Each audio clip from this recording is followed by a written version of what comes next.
it's just kind of like this is. I guess this is my comeuppance for cheering for the Jets last week because as statistically dominant as the Cowboys were last week, the Eagles were statistically dominant this week, and they were the ones making plays. But there at the end of the game, everything just kind of melted down in different ways than the Cowboys. But it's kind of the same result that the Falcons just kind of stole a game. And I think a lot of their fans would say that they stole a game. But I think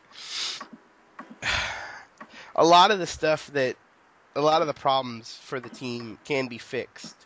And it's only one loss, but it'd be nice to start out 2-0, two games into your road schedule. Watching Macklin drop that last pass is a killer. Yeah, Because Mike Kafka did a decent job, honestly.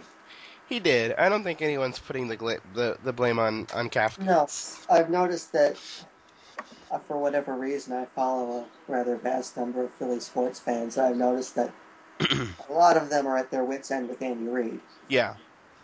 Well, I think they have been for a long time, and it's not just this game, but I think the way that game. I mean, I guess you're to a point where you can't run the ball, so that's something that you can't do. But Andy Reid should really try running the ball. I Yeah, don't know. that was a common complaint I was seeing Yeah. with the screen passes. Yep.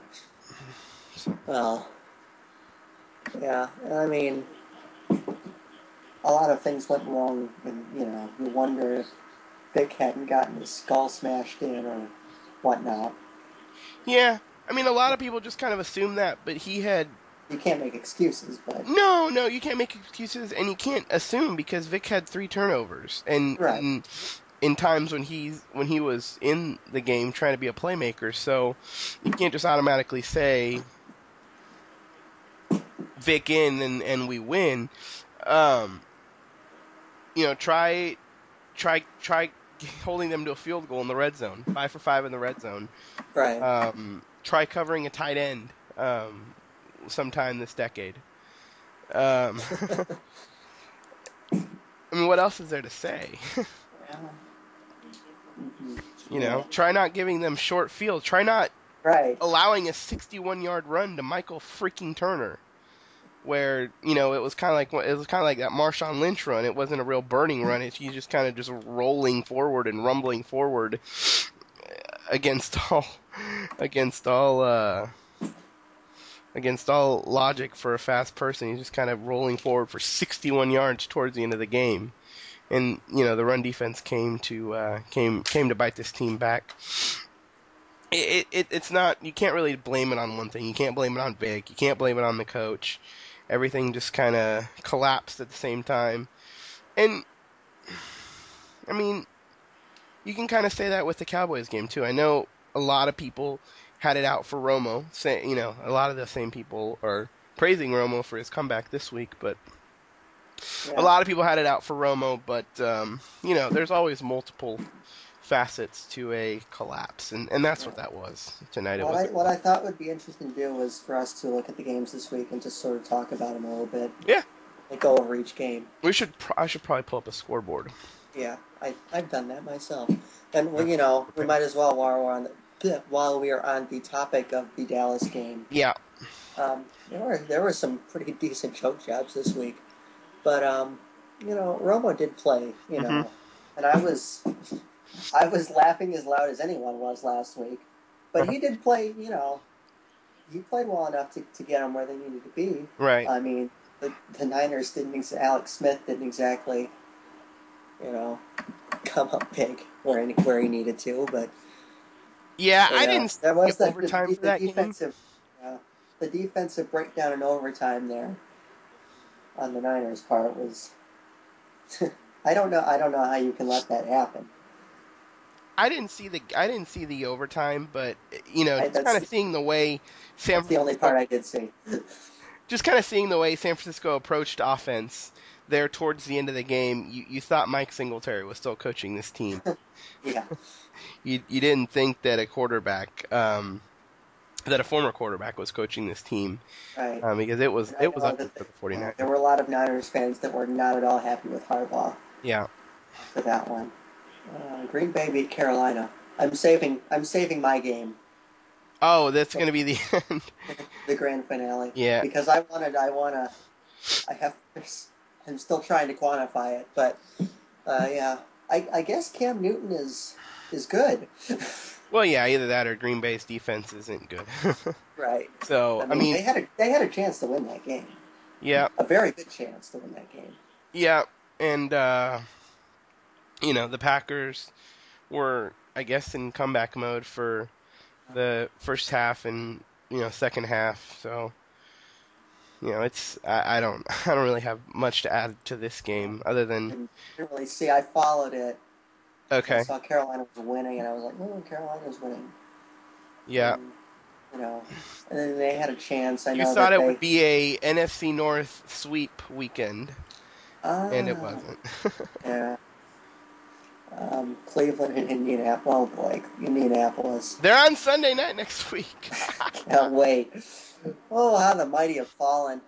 Yeah, is there a baseball game on next week that we can watch in the No, this country? was the last Sunday night telecast Why do you? on ESPN.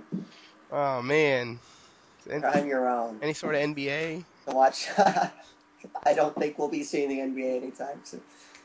They should schedule like the Big 50 or whatever. It's just suddenly amalgamated into this past couple of days. Yeah. Move the college football game to Sunday night so that we don't have to watch the Colts. I think next week they will have a college game Sunday night. I mean, they usually do when the baseball season wraps up, unless they're doing some sort of some sort of an end of the season wrap up show. I haven't looked, but anyway. Yeah. Um, My Cardinals pick is collapsing. Oh. Yeah. The Rex Grossman show.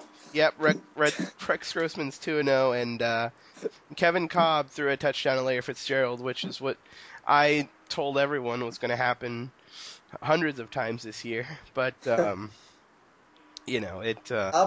about Ryan Fitzpatrick and the Buffalo Bills? 2 fourth down plays. What happened to the Oakland Raiders? And this was the most exciting game of the day. I mean, you look at the slate. Well, the Sunday night game's pretty exciting too. Oh, yeah. But in terms of, back and forth, it definitely was. I mean, it was 21-3 at halftime. Yeah. Oakland. And everybody, the studio show was like, Oakland's putting a hurt on the Bills. Ryan Fitzpatrick can throw, and Oakland cannot defend the pass. So What a fail by Oakland. Yeah, they almost got the Hail Mary, too. Yeah, I saw that. Which would have been... Which a fitting end, I suppose. Lurking in the weeds to call if that would have actually happened. I would love to know. I wish I had my own stats because I would love to know the last time the Bills and Lions both started the season 2-0. Oh man, well, big guy ever. we'll get into why the Bills and the Lions are 2-0 right here in a minute. Who else played? The Vikings. Yeah, I didn't follow the game. We can still laugh at the Vikings. Well, they were up. They were up 17-0 at halftime. Yeah. And they were held to a 3 spot in the second half, while the Bucks put up 24. Mm-hmm. At the Metrodome. McNabb throwing worm burners again. I mean, at least they have Adrian Peterson, I guess. Yeah. I don't know. Kind of an easy to figure out game plan for the Vikings, and yeah, really. Yeah. Should be fun. Jay Cutler. Yeah, how did that happen? Jay Cutler's offensive line is who they thought they were. Yeah, they're and in fact, I think it was their center that actually moved to New Orleans. Yes. Because they were fighting over not some money and just some what that money meant, and that's something that you hear about the Bears organization that you've heard about forever. Right. That they do this kind of stuff, but Forte wants to get paid. Yeah. Drew Brees. Yeah, Saints have a good offense. Bears can't protect the quarterback. Bad things happen. Yeah. It was nice to see the Jets beat up on an inferior opponent without having to fall behind by 14 points and pull off a bunch of BS comebacks. Yeah, I thought of you with this going up 32-3. That was not. Yeah, it was like, okay, the Jets should be winning this game 32-3, so this is appropriate. Yeah, no clue how the Jaguars won a game last week, but they did. Yeah. And, going into the season with Luke McCown. 6 of 19 for 59 yards. Ugh, that's terrible. That's, oh, boy. And Sanchez had some turnovers, apparently. He did. Sanchez looked vulnerable. I mean, the Jets look good as a whole, but, Sanchez still looks like Sanchez from time to time. Yep. Steelers are... Yeah, they better beat Seattle. Yeah, everyone kind of predicted that. Yeah, that was coming. And on the other hand, Baltimore got drilled by Tennessee. They were up. It was 10-10 at halftime. Yeah. Yeah. And then... They didn't get much from Ray Rice. And that... Yeah, he had an okay first half, but it got shut down. I'm trying to figure out how Hasselbeck ripped apart the Ravens secondary. Yeah. Because he threw for 358 yards. 3 for 42. And that's with Chris Johnson not doing all that much. Right, no, Chris Johnson had another bad week. After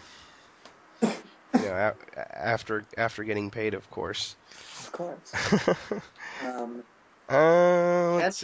Denver beat Bengals. Yeah, the big takeaway Tim Tebow at wide receiver. Yeah, the big takeaway thought I had about this game was never play No-Sean Moreno ever again. He's terrible. So he was out this week with I believe, a hamstring injury. And, hello? I'm here. Sorry, he was out this week with a hamstring injury. And Willis McGahee, and admittedly, Willis McGahee is older. He didn't have much in the tank, but he took it over 100 yards, if I'm not mistaken. 101 yards, one touchdown. It's that's what John Fox wants, and I'm not exactly sure what the Moreno and McGahee tandem will provide, but I think if you have a little bit of clarity, that helps out everyone, because that's clearly what Denver wants to do, is they want to run the ball. And 332. There's that. Yeah. Cincinnati. I know it's Denver, but yeah. Cincinnati has to do something different. The Dolphins, first Houston, 2 home games, yeah. Without the benefit without Arian Foster. Mm-hmm. And kind of I don't want to say stagnant, but Houston didn't look like they were, the team that they're capable of being. No, but they won, and they're 2-0. Yeah. So Miami's not good. They can Chad Henne. Yeah. Chargers and Patriots. I have the New England defense on one of my fantasy teams, and I really wish I didn't. Yeah, they're not good, but when they get, I guess when they give up short fields because the opposing running back decides to put it on the turf. Right. And Brady, your best offense, their best defense is their offense. So. Yeah, and I mean Brady is still Brady. So. Yeah. Yeah, I'm not gonna do much with that. All right.